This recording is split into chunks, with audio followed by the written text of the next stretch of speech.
DJ Amit Tiwari अपहर।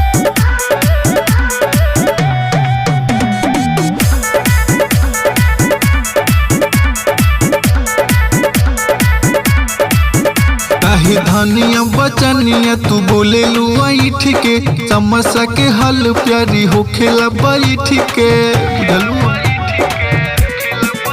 काहे धनिया बचनिया तू बोले लुआईठ के समस्या के हल प्यारी होखेला बैठ के। ए रानी घरवा के बतिया तू सहा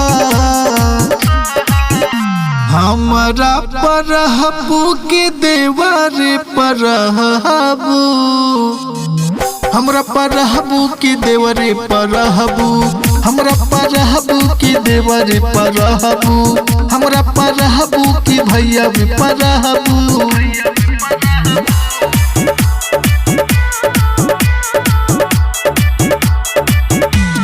डीजे अमित तिवारी अपहर।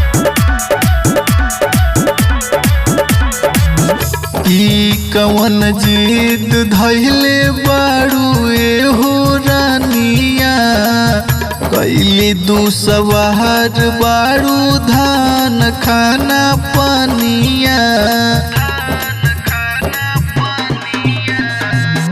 ई कवन जिद धैले बाड़ू हो रानिया कैली दूसवार बाड़ू धान खाना पानिया। जवन दिलवा में होखे तू कहा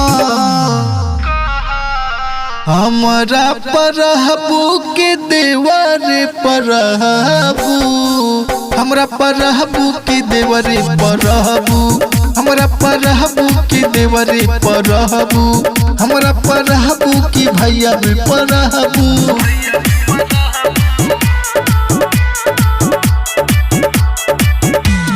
डीजे अमित तिवारी अपहर।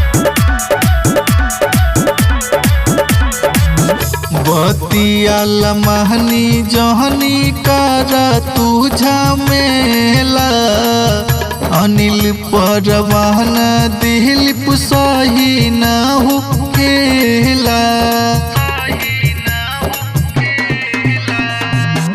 बतिया लमहनी जहनी करा तू झमेला अनिल परवान दिलीप सही न होखेला। कुछ झेल परेशानी में बहा हमरा परहबू के देवरे परहबू हमरा परहबू के देवरे परहबू हमरा परहबू के देवरे परहबू हमरा परहबू के भैया भी परहबू।